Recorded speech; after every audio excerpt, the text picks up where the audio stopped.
வணக்கம். நம்ம ஆன்மீகம் தமிழ் வைட்டி யூடியூப் சேனலுக்குள்ள உங்க எல்லாரையும் வரவேற்கிறதுல எனக்கு ரொம்ப ரொம்ப சந்தோஷம். இறைவனோட ஆசிர்வாதம் எல்லாருக்கும் கிடைக்கட்டும். மார்கழி மாதம் முழுவதுமே மார்கழி முதல் நாளிலிருந்து 30 நாளும் எப்பாடுபட்டாவது இதை செய்துவிட்டாலே போதும், சொந்த வீடு வாங்குவதற்கான யோகம் நமக்கு கிடைக்கும் அப்படிங்கிறது 100% உண்மை. அப்படி என்ன விஷயம் மாதம் முழுவதும் செய்யணும் அப்படிங்கிறத தெரிஞ்சுக்கிறதுக்கு முன்னாடி நீங்கள் இப்போ தான் நம்ம சேனலை புதுசாக பார்க்குறீங்க அப்படின்னா சப்ஸ்கிரைப் பண்ணிக்கோங்க. அப்படியே பக்கத்தில் இருக்க பெல் ஐக்கானையும் கிளிக் பண்ணிட்டீங்கன்னா எப்பப்பெல்லாம் பயனுள்ள பதிவு போடுறோமோ அப்போ உங்களுக்கு நோட்டிஃபிகேஷன் வரும். வீடியோவை நீங்கள் மிஸ்ஸே பண்ணாமல் பார்த்துடலாம். வாங்க பதிவுக்குள்ளே போயிடலாம். தக்ஷாயின காலம் அப்படின்னு சொல்லப்படுகிற இந்த காலம் மார்கழியோட முடிவடைகிறது. மார்கழி மாதத்தை தனுர் மாதம் அப்படின்னு சொல்லுவாங்க. தமிழ் மாதங்களில் மார்கழி அப்படிங்கிறது இறைவனுக்கு உரிய மாதமாக சொல்லப்பட்டிருக்கு.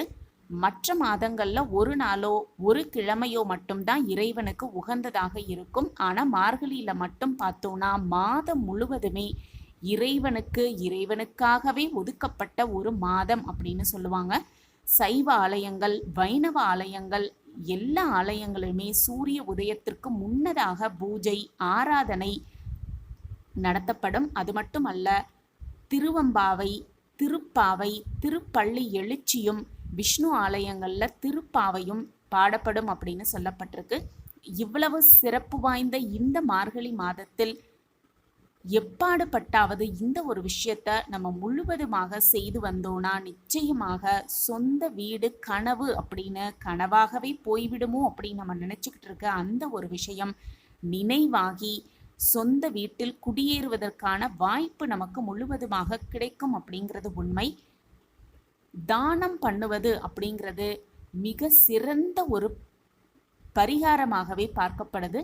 அந்த வகையில் பார்த்தோன்னா மார்கழி மாதம் முதல் நாள் அன்னைக்கு கோமாதா அப்படின்னு சொல்லப்படுகிற பசு மாட்டிற்கு தானம் கொடுப்பதை வழக்கமாக வைத்துக்கணும். நம்ம கண்ணில் எங்கே மாடு தென்பட்டாலும் தென்படாவிட்டாலும் அதற்கென்று உரிய அந்த இடத்திற்கு கோசாலைக்கு போய் பசுவிற்கு தானம் கொடுப்பதை வழக்கமாகவே வைத்துக்கொள்ளலாம்.